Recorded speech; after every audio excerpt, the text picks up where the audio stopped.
Doctora Vivianet Serna Silva, compañeros todos, tengan ustedes muy buenos días. El día de hoy voy a exponer sobre la sentencia 5436 del 2014, proceso de habeas corpus del Tribunal Constitucional, estado de cosas inconstitucional. El estado de cosas inconstitucionales es una técnica mediante la cual se va a ampliarse los efectos de una sentencia recaída en un proceso constitucional de tutela de derechos. Esto con el objetivo de que lo que se vaya a decidir, o sea, la decisión que se tome, beneficia a un universo más amplio de personas que se van a encontrarse en una situación fáctica similar. En los antecedentes de este expediente nos menciona que con fecha 11 de septiembre del 2014, el demandante, denominado con las iniciales CCB, interpone una demanda de habeas corpus refiriendo que en el establecimiento penitenciario de Tacna, Pocoyay, se han vulnerado sus derechos a la razonabilidad y proporcionalidad respecto de la forma y las condiciones en que cumple la pena y a su integridad personal. Afirma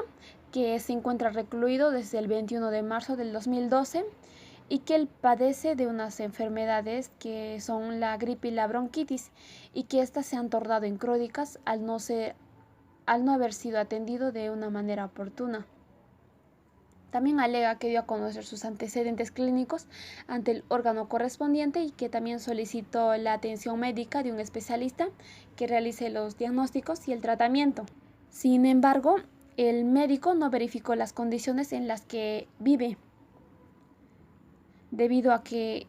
duerme en el suelo y por ese motivo no puede recuperar su salud. También alega que la asistenta social ha hecho un informe desfavorable indicando que el actor no asiste a los seguimientos, pese a que el demandante indica que esto no es cierto, sino que él sí ha concurrido a los seguimientos y que no ha sido atendido por la asistente social, quien lo había amenazado con efectuar informes desfavorables, según los antecedentes del demandante. Realizada la investigación sumaria, el recurrente también ratificó que en el contenido de su demanda señaló que ha presentado pruebas de sus problemas de salud ante la dirección, pero no ha recibido ninguna respuesta y que ya lleva 2 años y medio durmiendo en el suelo. Por otro lado, el director del establecimiento penitenciario de Tacna Pocoyay de varones, quien vendría a ser el señor Gregorio Bonifacio Tacuri Galindo, él menciona que el interno pernocta en el suelo, ya que afirma que el establecimiento penitenciario existe un hacinamiento que ha dado lugar a que haya sido declarado en emergencia por falta de infraestructura, lo que no permite albergar a los internos en camas individuales. Sin embargo, él indica que se han estado gestionando los trámites de remodelación y ampliación del penal y se cumple con el abastecimiento de los colchones para los internos. Asimismo, agrega que con fecha 12 de septiembre del 2014 ha recibido una solicitud de parte del interno, quien pide la visita médica en su ambiente dormitorio, pese a que el demandante tenía conocimiento de que las atenciones médicas se realizan en el tópico del establecimiento penitenciario y que precisa que el interno cuenta con aquellas evaluaciones desfavorables porque según las declaraciones de la asistente social no registraba un trabajo ni estudios, ya que no tenía asistencia a los seguimientos social, psicológico y legal. El médico del referido establecimiento penitenciario también se manifestó. Aquí el médico se llama Luis Alberto Herrera Pimpincos. Él señala que el interno ha sido evaluado en 6 oportunidades en el consultorio médico del penal, que tiene antecedentes de haber padecido tuberculosis pulmonar y que los exámenes auxiliares han arrojado resultados negativos. También afirma que no existe complicación o persistencia de dicho cuadro y menciona que el interno se encuentra en una situación estable. La asistenta social del establecimiento penitenciario también señala que en la evaluación de octubre del 2014 el interno obtuvo un resultado desfavorable porque no se apersonó al área social ni cumplió con su tratamiento social. Sin embargo, el interno se apersonó entre el 28 de enero y el 2 de septiembre del 2013 y que ahí ha recibido el resultado favorable y que es falso que haya sido tratado mal o retirado de sus oficinas. El primer juzgado de investigación preparatoria de Tacna declaró infundada la demanda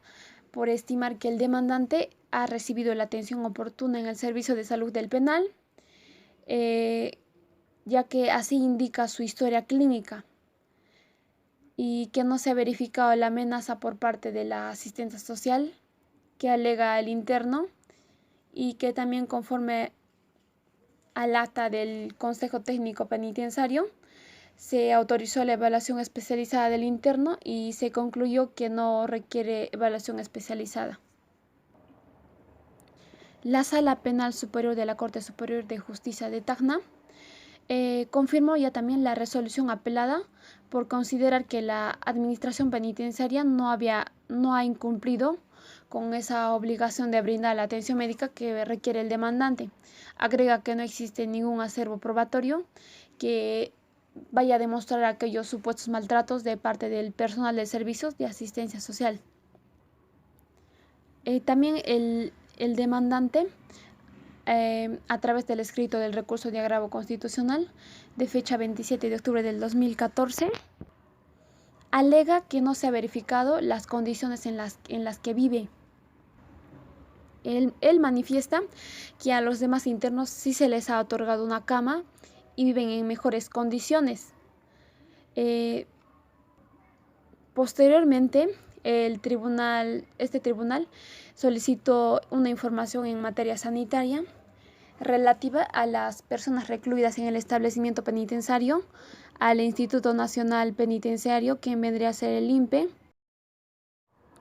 Los fundamentos. Delimitación del petitorio. En este expediente, los objetivos de la demanda son los siguientes. Primero, que se disponga que al interior del establecimiento penitenciario de Tacna Pucallay, Varones, se brinde el tratamiento médico que corresponda a las dolencias médicas que presenta el demandante don CCB. Segundo, que se dejen sin efecto los informes desfavorables emitidos por la asistenta social de citado establecimiento penitenciario por resultar arbitrarios. 3. Que se disponga que el interno deje de dormir en el suelo del establecimiento penitenciario durante la ejecución de la sentencia por la que fue condenado a prisión. El demandante sostiene que tales pedidos se encuentran amparados por el derecho a no ser objeto de un tratamiento carente de razonabilidad y proporcionalidad respecto de la forma y condiciones en que cumple la pena y por el derecho a la integridad personal. Con respecto al pedido del demandante, el tribunal advierte que el director del establecimiento penitenciario de Tacna Pucallay Varones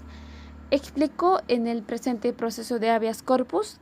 que en dicho establecimiento penitenciario existe un hacinamiento que ha conllevado a que sea declarado en emergencia por una falta de infraestructura, lo que impedía que los internos cuenten con camas individuales. Aquí lo que va a buscar el Tribunal Constitucional es considerar algunas propuestas para que nuestro Estado social y democrático de derecho se vayan a considerar estos puntos, ya que aquí la problemática del hacinamiento en los establecimientos penitenciarios de nuestro país es un tema muy amplio. Asimismo, en este habeas corpus lo que va a buscar es defender los derechos fundamentales, el cual uno de ellos vendría a ser lo que sería la libertad personal, y nos va a mencionar que es un derecho fundamental que no solo ha sido reconocido en el inciso 24 del artículo 2 de la Constitución, sino también a nivel de los tratados internacionales en materia de derechos humanos ratificados por el Estado peruano, como vendría a ser el caso del artículo 9.1 del Pacto Internacional de Derechos Civiles y Políticos. Asimismo, este derecho fundamental, la libertad personal, constituye también uno de los valores fundamentales de nuestro Estado constitucional. Con relación a lo que vendría a ser la tutela jurisdiccional de este derecho, en el inciso 1 del artículo 200 de la Constitución se ha previsto el proceso de habeas corpus con el fin o con el objetivo de proteger la libertad individual y los derechos conexos a ella. Por ese motivo, el tribunal sostiene que dicho proceso tiene como un propósito esencial tutelar al individuo ante cualquier privación arbitraria del ejercicio de este derecho y ante la eventual amenaza o vulneración de los derechos fundamentales conexos en dicha libertad. En lo que representa a las detenciones previstas por la ley y también a las privaciones de la libertad personal, en el ámbito penitenciario, el juez, en el ejercicio de su competencia, debe tutelar el principio derecho de dignidad humana, el derecho a la vida, el derecho a no ser objeto de penas o tratos inhumanos o degradantes, el derecho a la integridad física y psíquica, el derecho a la salud, entre otros. El derecho del detenido o recluso a no ser objeto de un tratamiento carente de razonabilidad y proporcionalidad respecto de la forma y condiciones en que cumple el mandato de detención o la pena. También le corresponde al Estado, en el caso de las personas con restricción de su libertad personal o privadas, legítima y legalmente de ella, garantizar que como consecuencia directa de dicho acto o disposición no se vayan a vulnerar los derechos fundamentales mencionados supra, ni los demás derechos que no han sido restringidos de conformidad con la Constitución, como ha indicado este tribunal, entre otros casos. Dentro de los márgenes sujetos a los principios de legitimidad, legalidad, razonabilidad y proporcionalidad, las autoridades competentes en materia penitenciaria, cuando vayan a ejercer sus funciones, lo que deben de evitar es obstaculizar o que ellos de alguna manera pongan en peligro cierta e inminentemente el ejercicio de los derechos fundamentales de los detenidos o los recluidos. Según lo expuesto, no sería la primera vez en la cual el Tribunal Constitucional, en el marco de un proceso constitucional de protección de los derechos fundamentales, realiza el control de la actividad estatal en el ámbito penitenciario. El director del establecimiento penitenciario donde éste se encontraba recluido refirió que durante la tramitación del presente proceso que existe en el establecimiento penitenciario había un hacinamiento por el que fue declarado en emergencia ante la falta de infraestructura, lo que impedía que los internos cuenten con camas individuales. Sobre el hacinamiento en los establecimientos penitenciarios, se menciona que la problemática generada por el hacinamiento en los establecimientos penitenciarios ha sido objeto de estudio y de discusión por diversas disciplinas, no solo jurídicas, sino que hay diferentes enfoques que estudian esta problemática. También este hacinamiento no es un problema reciente, ni tampoco exclusivo de la región, ni tampoco de nuestro país, sino que este ya es un tema político ya diverso. Y su aumento se debe a las penas y también a la persecución penal. Por causa de este problema, la población reclusa a nivel mundial desde hace ya décadas, como vendría a ser en el caso peruano, no ha ido acompañado de un aumento y tampoco ni de una mejora de la infraestructura penitenciaria, sino que como consecuencia esto ha traído el hacinamiento carcelario. También la Comisión Interamericana de los Derechos Humanos ha indicado lo siguiente respecto al hacinamiento. Nos dice que es la consecuencia prevista de los siguientes factores fundamentales. Uno de ellos, por la falta de infraestructura adecuada para alojar a la creciente población penitenciaria. Otra, por la implementación de políticas represivas de control social que plantean la privación de la libertad como una respuesta fundamental a las necesidades de seguridad ciudadana. como se conoce, llamada la mano dura o tolerancia cero. También otra de ellas vendría a ser el uso excesivo de la detención preventiva y de la privación de libertad como una sanción penal.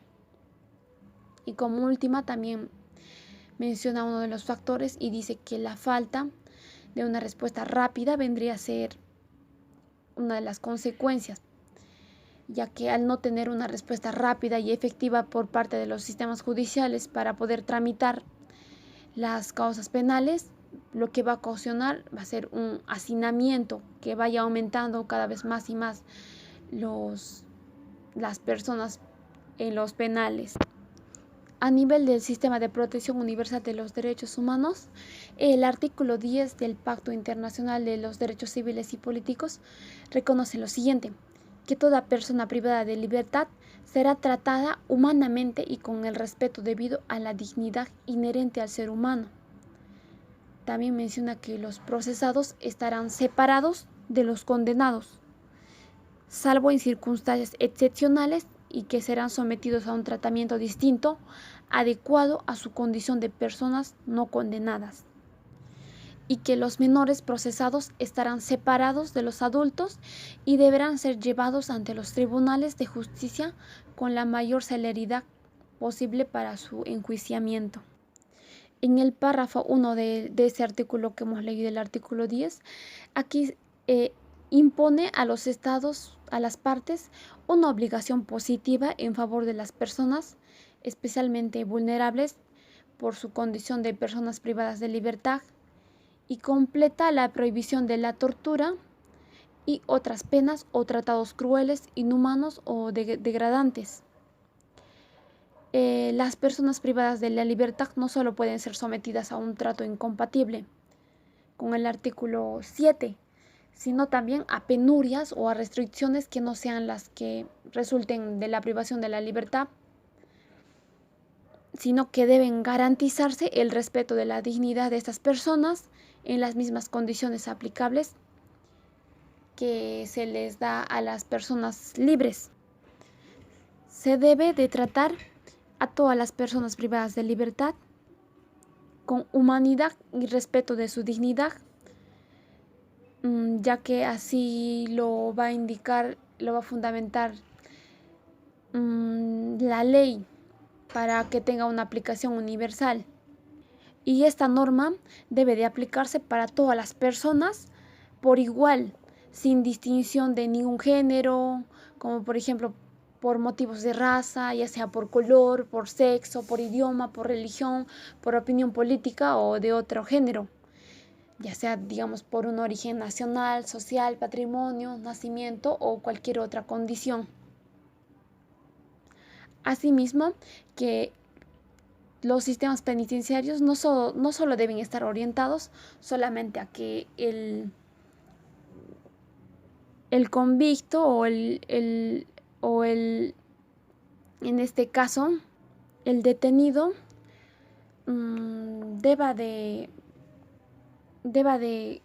lo que se tiene que buscar aquí es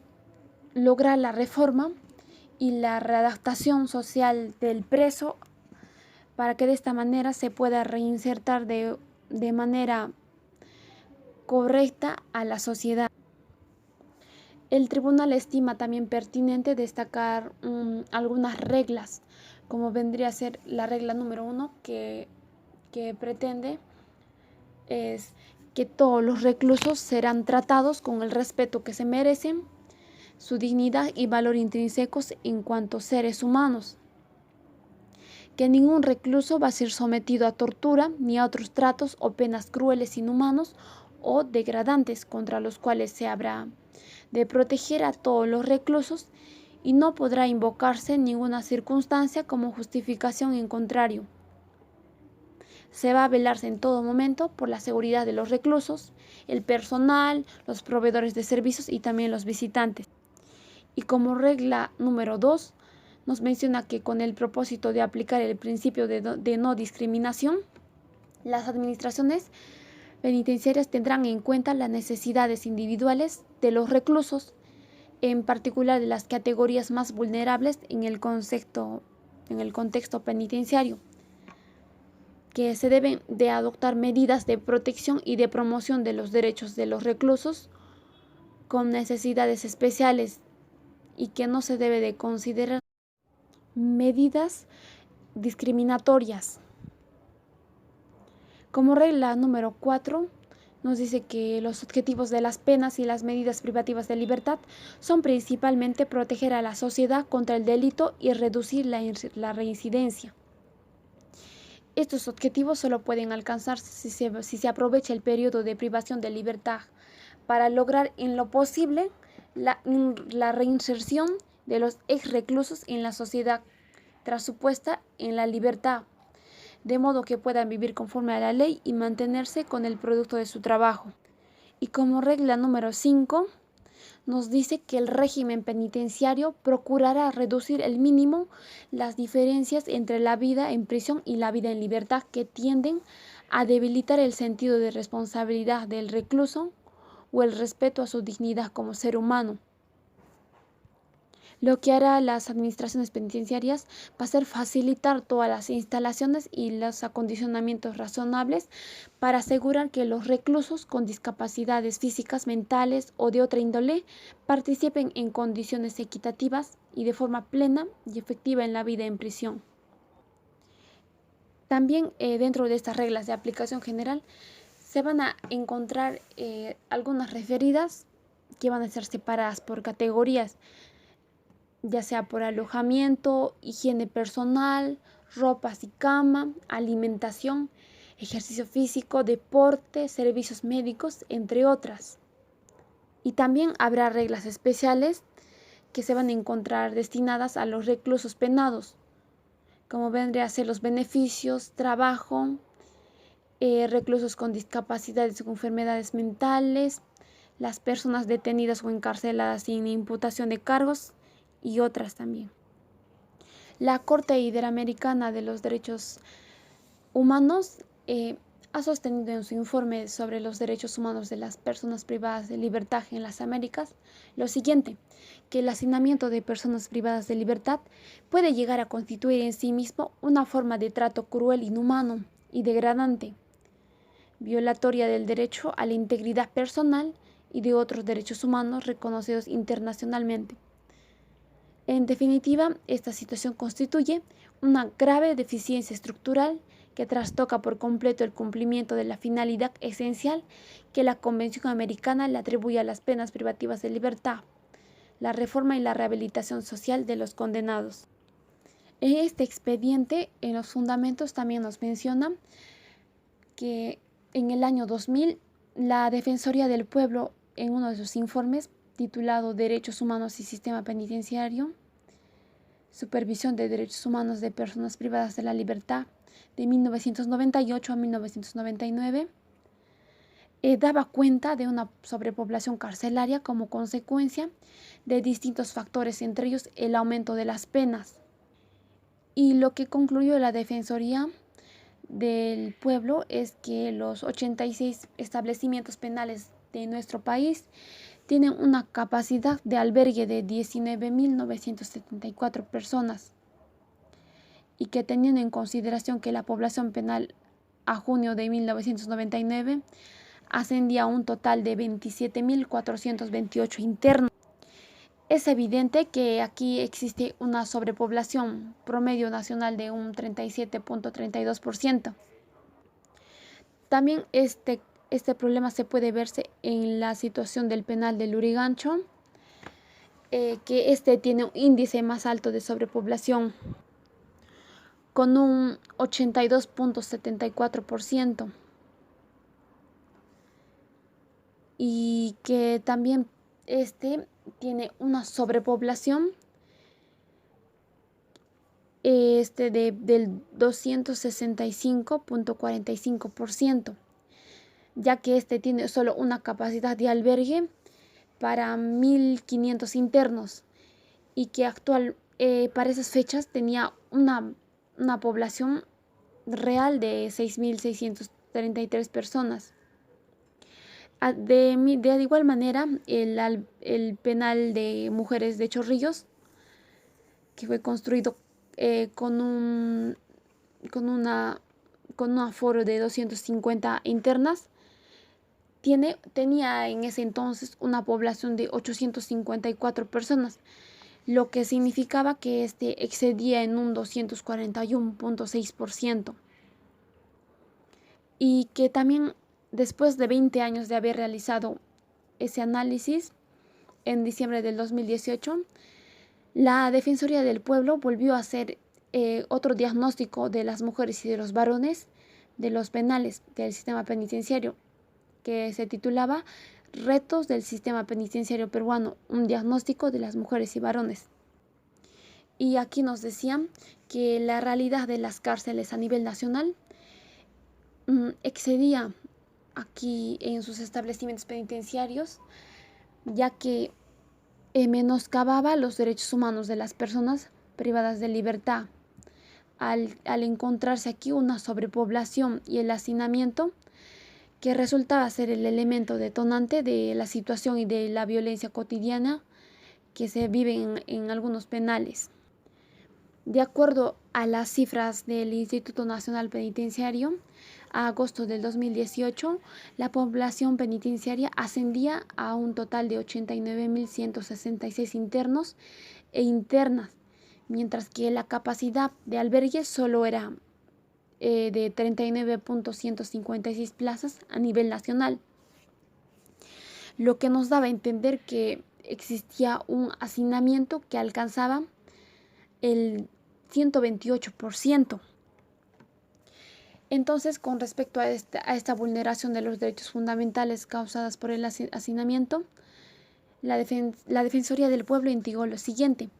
que el hacinamiento ocasiona también frecuentes fallas en los mecanismos de control y vigilancia penitenciaria, lo que se va a reflejarse en la existencia de armas y celulares al interior de las cárceles, entre otros efectos. Lo que va a originar va a ser problemas psicológicos, emocionales en los internos, en las internas, al no tener un espacio propio y privado del penal, ¿no? También se va a encontrarse otro de los efectos, va a ser la imposibilidad de acceder por parte de un número mayor de internos o internas a las áreas de trabajo y educación existentes, ya que la capacidad instalada no va a poder satisfacer al nivel de demanda que va a estar aumentando constantemente. Otro de los efectos también es las afectaciones a la salud física y psíquica, dado que el interno o la interna va a ser susceptible de padecer enfermedades infectocontagiosas y síndromes, ya sea como la tuberculosis, hepatitis, VIH o SIDA. Además también de que puede haber probabilidades de que vaya a desarrollar algunas enfermedades mentales. Asimismo, la Defensoría del Pueblo enfatizó que las medidas para enfrentar el hacinamiento no solo se deben limitarse a una ampliación de la capacidad de albergue de los establecimientos penitenciarios, ya que eso no, por el hecho de que se vaya a ampliar no se va a solucionar nada, sino que se debería de tener una coordinación entre las entidades que vayan a conformar el sistema de justicia y los poderes ejecutivo y legislativo, y que ellos lo que tengan que hacer es implementar medidas concretas para que de esta manera no se llegue a un hacinamiento. El tribunal va a considerar necesario y plenamente justificado recurrir a la técnica del estado de cosas inconstitucional, con el fin de evitar mayores vulneraciones a los derechos fundamentales de las personas privadas de su libertad. Más ya que en ese contexto, en ese entonces, estaba pasando en lo que eran las emergencias sanitarias, en el caso del COVID-19. Asimismo, este Tribunal Constitucional ha venido utilizando la técnica del estado de cosas inconstitucional para brindar tutela a los derechos fundamentales, como es el caso evidencia de los efectos lesivos respecto de un grupo importante de personas o sector poblacional, Esto con la finalidad de fijar una respuesta inmediata a dichas problemáticas, a fin de que las instituciones públicas que se vayan a encontrar vinculadas con dicha situación se involucren de una manera efectiva con su solución. Según el contexto en el que se estaba viviendo durante esta sentencia, el Poder Ejecutivo había expedido que se vayan a considerar las normas del rango legal y para que de esta manera se pueda enfrentar a la problemática generada por el COVID-19 en los establecimientos penitenciarios. Y aquí lo que había hecho es decretar un decreto legislativo, el cual era el decreto legislativo 1459, a través del cual la pena privativa de la libertad de las personas condenadas por el delito de omisión de asistencia familiar pueda convertirse automáticamente en una pena alternativa, solo si se vaya a certificar lo que vendría a ser el pago íntegro de la reparación civil y de la deuda alimentaria acumulada hasta la solicitud de la conversión sin que éste vaya a mediar el desarrollo de una audiencia. O sea que en esos casos que vendría a ser en asistencia familiar, si el acusado o el demandado pagaba lo que era la reparación civil, la deuda alimentaria, fácilmente ya no podría, aquí ya no se tenía que hacer lo que tendría que ser la privación preventiva, sino que no se le mediaría ninguna audiencia. También se había emitido otro decreto supremo, el cual era el 004 del 2020. Se había publicado el 23 de abril del 2020, donde se establecen los supuestos especiales para la recomendación de indultos humanitarios, indultos comunes y conmutación de penas de los internos e internas. Esto de los sentenciados en grave riesgo por el COVID-19. Asimismo, este Tribunal Constitucional considera que existen diversas razones para declarar un estado de cosas inconstitucional con respecto a lo que vendría a ser en este expediente el hacinamiento de los establecimientos penitenciarios y de las severas deficiencias en la calidad de su infraestructura y servicios básicos a nivel nacional. Por consiguiente, este tribunal va a estimar que deben plantearse las siguientes medidas, como por ejemplo vendría a ser la exhortación al Ministerio de Justicia y a los Derechos Humanos para que se evalúe con carácter de urgencia en un plazo no mayor a 3 meses, luego de publicada la presente sentencia, el grado de cumplimiento, así también como los resultados de la declaratoria de emergencia del INPE. Esto a fin de ampliar, reforzar, modificar o replantear sustancialmente las medidas que van a resultar necesarias e indispensables para poder superar de una manera progresiva estas cosas de inconstitucionales. Lo que va a tener que ser informado al tribunal para que el tribunal vaya a hacer el seguimiento y el control. En el caso de Autos, aquí se alega que las enfermedades que padecía el actor se han agravado debido a una falta de atención o una atención inoportuna por parte de la administración del establecimiento penitenciario de Tacna, cuyo director es el señor Gregorio Bonifacio Tacuri Galindo, y el médico del área de salud encargado, que es el señor Luis Alberto Herrera Pimpincos. Y aquí con fecha 13 de abril de 2013, luego de haber examinado al interno, se detalla el diagnóstico sintomático respiratorio examinado de TBC, y en observaciones se precisa que previamente a su evaluación por el neurólogo debe cumplir con aquellos exámenes auxiliares. Se sostiene que de acuerdo con los términos del acta de Consejo Técnico Penitenciario, con fecha 3 de mayo del 2013, se había autorizado la evaluación especializada que solicitó el interno con iniciales SB, previos exámenes auxiliares correspondientes, por lo que dichos exámenes sobre la investigación bacteriológica en tuberculosis practicados al actor por parte del Ministerio de Salud se efectuaron el 14 y el 15 de mayo del 2013,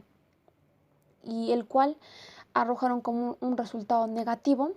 y que dada su condición clínica invariable en ese momento, no se dio mérito a la evaluación especializada, salvo posterior complicación o alguna persistencia del cuadro, lo que no ha sucedido aún a la fecha de ese entonces. Según fecha del 12 de septiembre del 2014, el interno había sido atendido en 6 oportunidades, en diferentes fechas, una de ellas que era el 29 de marzo del 2012, que fue atendido por un resfrío común. Otra atención fue el 13 de abril del 2013 por un sintomático respiratorio de reinfección del TBC. Otra de ellas también que fue el 2 de agosto del 2013 por una bronquitis aguda. Y así tuvo 6 oportunidades en las que el interno fue atendido, y que también se le había suministrado los medicamentos para su recuperación. Por eso el tribunal considera que el recurrente sí ha recibido la atención médica adecuada respecto de sus enfermedades, conforme a las condiciones que brinda el área de salud de la administración penitenciaria, la cual determinó que el actor contaba con condición clínica estable, invariable, y que no había razón que amerite una evaluación especializada. Con relación al alegato de la demanda,